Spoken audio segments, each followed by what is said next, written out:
Hi guys, kicking off this new installment with Aquaman and the Lost Kingdom, and I can tell you the disappointment I had from the first film hasn't left me in the slightest. I really came into this one thinking that it can't be worse than its predecessor. Boy, I was wrong. To me, they had 5 years to come up with something new, something fresh, something different, but once again, I was let down by it all. I was kind of hopeful that the second installment would redeem the whole franchise and even improve my overall thoughts on everything, but it was too much to ask for in the end. You guys may say I'm weird, but I briefly read the Rotten Tomatoes synopsis before I actually went into this one. It broke it down as Black Manta seeking revenge against Aquaman. It goes on to explain that he gets his hand on a black trident, which possesses him with a somewhat evil spirit. It also talks about an alliance with Aquaman and his brother Orm, who was the previous king of Atlantis.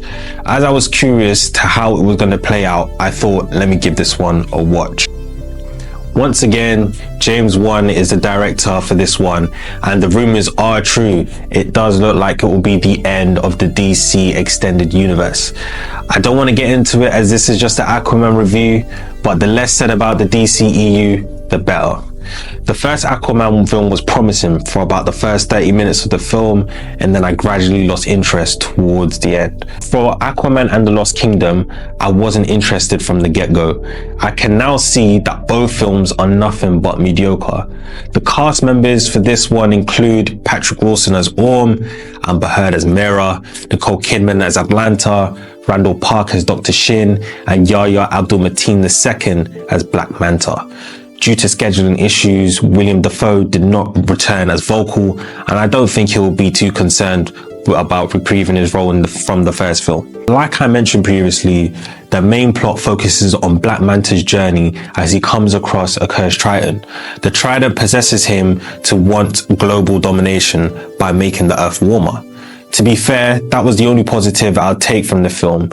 It did highlight the importance of climate change and what would happen if we didn't look after our planet and continued with pollution.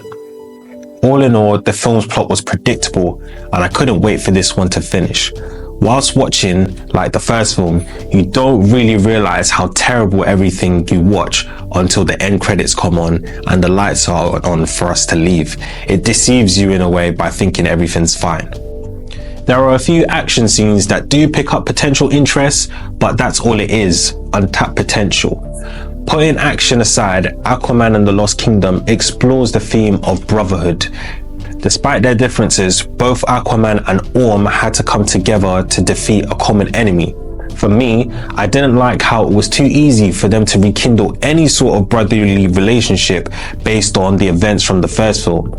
I think we were robbed of a far better story.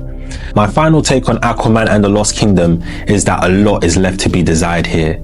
It looks like it is the end of the DCEU as we didn't get an after-film snippet. The rumors going is that in 2025, the studio heads at the DCEU are revamping.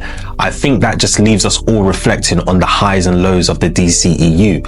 While some movies like Man of Steel will go down as a high, the Aquaman series remind us of the consistent lows. For me, the film isn't memorable and worth watching by any strength. Here are my final rating. The plot and storyline of 5.5, character development and arcs is 6, acting at 6.3, cinematography is 7.2, and dialogue is 6. Therefore, my final rating on this one will be 6.2, and like I've said before in this review, this film will be easily forgotten. Thanks so much for watching, guys. Please remember to like, comment, and subscribe, and keep your eyes peeled for the next video. See you later.